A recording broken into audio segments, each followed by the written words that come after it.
السلام علیکم ورحمۃ اللہ وبرکاتہ۔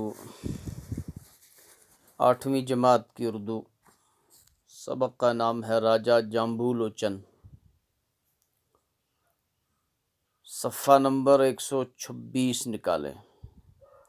عزیز بچوں، آپ نے اس سبق کے 2 حصے پڑھے ہیں۔ آج ہم تیسرا حصہ پڑھنے جا رہے ہیں۔ راجہ جھمبو لوچن کے بارے میں آپ نے پڑھا ہے۔ یہ 2 بھائی تھے، راجہ جھمبو لوچن اور باہو لوچن۔ یہ جموں کے رہنے والے تھے اور اسی راجہ جھمبو لوچن کے نام سے جموں مشہور ہوا ہے۔ اس نے وہاں پر ایک شہر آباد کیا تھا۔ اس شہر کا نام جامبو رکھا تھا اپنے نام پر، تو آہستہ آہستہ وہی جامبو جموں کے نام سے مشہور ہو گیا، جس کو آج ہم اور آپ جموں کے نام سے جانتے ہیں۔ پیارے بچوں، آج ہم یہاں سے پڑھتے ہیں صفحہ 126 کا آخری پیرا۔ بچوں، اب جموں شہر بہت پھیل چکا ہے۔ پیارے بچوں، اب جموں شہر بہت پھیل چکا ہے، کافی بڑا ہو چکا ہے یہ شہر۔ پہلے چھوٹا سا تھا، چند مندر تھے وہاں، آج وہاں پر مندر بھی، مساجد بھی، گرودوارے بھی، ہندو، مسلم، سکھ، عیسائی تمام مذاہب کے لوگ وہاں رہتے ہیں۔ یہاں کی آبادی میں بہت اضافہ ہوا ہے۔ پہلے آبادی کم تھی، اب آبادی میں کافی اضافہ ہوا ہے۔ یہاں یعنی جموں میں ہندو، مسلمان، سکھ، عیسائی سبھی مذاہب کے لوگ، سبھی مذاہب کے ماننے والے مل جل کر بڑے پیار سے رہتے ہیں۔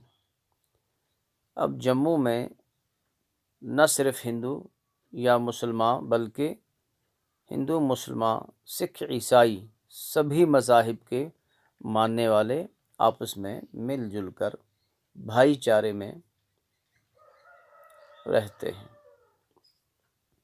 مذاہب مذہب کی جمع ہے، مذاہب مذہب کی جمع ہے، یہ ساتھ ساتھ یاد رکھا کریں۔ یہاں کے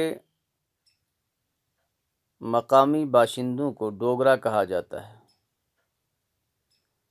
وہاں کے جو رہنے والے ہیں، جموں کے مقامی باشندے، ان کو ڈوگرا کہا جاتا ہے۔ کیا کہا جاتا ہے؟ ڈوگرا۔ تو یہاں پر پہلے کشمیر میں ڈوگرا راج تھا۔ جموں میں سب سے زیادہ ڈوگرا بسا کرتے تھے، اور اس وقت بھی وہاں پر زیادہ ڈوگرے ہی ہیں۔ ڈوگرا زیادہ وہاں رہتے ہیں، زیادہ تر ڈوگروں کی بستی ہے۔ تو مقامی لوگ جو وہاں ہیں وہ ڈوگرے ہیں۔ اس طرح کشمیر میں مقامی لوگ کشمیری رہنے والے ہیں۔ اب باہر سے یا ادھر سے کوئی آئے تو ان کو مقامی نہیں کہیں گے۔ ان کی مادری زبان ڈوگری تھی۔ جب مقامی لوگ ڈوگرا تھے تو مقامی زبان بھی ڈوگری تھی۔ ڈوگری آج بھی بولی جاتی ہے، کہ پہاڑی سے تھوڑی ملتی جلتی ہے، لیکن اب گوجری، پہاڑی، پنجابی، کشمیری کے علاوہ اردو اور ہندی بولنے والے بھی یہاں بس گئے ہیں۔ اب کیا ہے، وہاں صرف گوجری، پہاڑی، پنجابی، کشمیری، صرف ڈوگرا نہیں بلکہ یہ زبانیں بھی وہاں پر بولی جاتی ہیں۔ اب وہاں پر گوجری بھی، گجر بھی بستے ہیں، پہاڑی بھی، پنجابی بھی، کشمیری اور ہندی بولنے والے بھی بستے ہیں۔ اب جموں میں بہت سارے بازار ہیں، جہاں کئی طرح کا کاروبار ہوتا ہے۔ بہت سارے بازار جب ہیں تو پھر کاروبار بھی کئی طرح کا ہوگا۔ بے شمار اسکولوں اور کالجوں کے علاوہ یہاں یونیورسٹیاں بھی موجود ہیں۔ اب وہاں بے شمار اسکول، کالج اور یونیورسٹیز بھی ان کا بھی قیام ہو چکا ہے۔ اب اس شہر میں چوڑی چوڑی سڑکیں ہیں۔ پہلے تنگ سڑکیں ہوا کرتی تھی، گلیاں ہوا کرتی تھی، چھوٹے چھوٹے راستے ہوا کرتے تھے۔ اب بڑی چوڑی چوڑی سڑکیں بھی وہاں پر پائی جاتی ہیں، جن پر گاڑیوں کی ریل پیل ہے، جن پر بے شمار گاڑیاں ادھر سے ادھر، ادھر سے ادھر آتی اور جاتی ہیں۔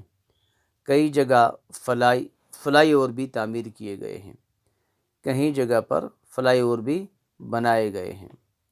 فلائی اوور کہتے ہیں عزیز بچوں، کہیں زیادہ جہاں رش ہوتا ہے گاڑیوں کا، سری نگر میں بھی فلائی اوور ہے اور جموں میں بھی ہے۔ ہر جگہ یہ بنائے جاتے ہیں۔ جہاں زیادہ گاڑیوں کی بھیڑ ہوتی ہے وہاں اوپر ہوا میں ایک پل بنایا جاتا ہے۔ ہوا کا مطلب ہے کہ نیچے سے بھی گاڑیاں چلتی ہیں، اوپر سے بھی گاڑیاں چلتی ہیں، تو اسی کو فلائی اوور کہتے ہیں۔ بالکل ہوا میں تو نہیں ہوتا، پلوں پر پھر اوپر کافی وہ چلا ہوتا ہے اونچا، تو اس کے اوپر سے بھی گاڑیاں جاتی ہیں، نیچے زمین کی سطح پر بھی گاڑیاں ہوتی ہیں، زمین پر بھی، اور اوپر سے فلائی اوور پر بھی ہوتی ہیں، جن سے ٹریفک کی آمد رفت مزید آسان ہو گئی ہے۔ تو فلائی اوور سے کیا ہوتا ہے؟ بھیڑ کم ہو جاتی ہے، نیچے سے بھی گاڑیاں چلتی ہیں، اوپر سے بھی گاڑیاں چلتی ہیں، تو اسی طرح ٹریفک کی آمد رفت میں آسانی ہوتی ہے۔ یہاں کی آب و ہوا معتدل ہے، وہاں کی آب و ہوا بڑی اچھی ہے، معتدل ہے، نہ زیادہ گرم ہے نہ زیادہ سرد ہے، اسی کو معتدل کہتے ہیں۔ اعتدال پسند، معتدل، درمیانی، نہ گرمی نہ سردی۔ یہاں کے لوگ جفا کش اور تنو مند ہیں، وہاں کے لوگ بڑے محنت کش ہیں۔ کیا ہیں؟ بڑے محنتی ہیں۔ تنو مند کہتے ہیں ہٹا کٹا مضبوط جسم والے ہیں، وہاں کے لوگ کیا ہیں؟ بڑے جسم والے ہیں ڈوگرا۔ جفا کش محنتی اور بڑے جسیم ہیں، صحت مند ہیں، ہٹے کٹے ہیں۔ اس شہر میں اب مندروں کے علاوہ گرجے، مسجدیں اور گرودوارے بھی خاصی تعداد میں ہیں۔ اب اس شہر میں نہ صرف مندر، پہلے صرف چند مندر ہوا کرتے تھے، اب گرجا گھر بھی ہیں، مندر ہوتے ہیں ہندوؤں کے، گرجا گھر عیسائیوں کے، مساجد مسلمانوں کے، گرودوارے سکھوں کے۔ یہ عبادت گاہیں ہیں ان سب کی، ان مذاہب کی، یہ جو مذہب ہیں ان کی جو عبادت گاہیں ہیں ان کے یہ نام ہیں۔ مندر، جس طرح میں نے کہا، ہندو کی عبادت گاہ، گرجے عیسائیوں کی عبادت گاہ، مساجد اللہ کا گھر مسلمانوں کی عبادت گاہ۔ پوری اس کائنات میں اگر سب سے بہترین کوئی زمین ہے وہ ہے جہاں مسجد بنائی جاتی ہے، اور گرودوارے جہاں سکھ بھائی عبادت کرتے ہیں ان کی عبادت گاہ ہے۔ عزیز بچوں، بحیثیت استاد میں آپ سے یہی کہتا ہوں، کسی بھی مذہب کے ماننے والے کی عبادت گاہ ہو اس کو برا بھلا نہیں کہنا چاہیے۔ تو میں آپ کو پڑھا رہا تھا، ہوائی اڈہ اور ریلوے اسٹیشن کی سہولت بھی دستیاب ہے۔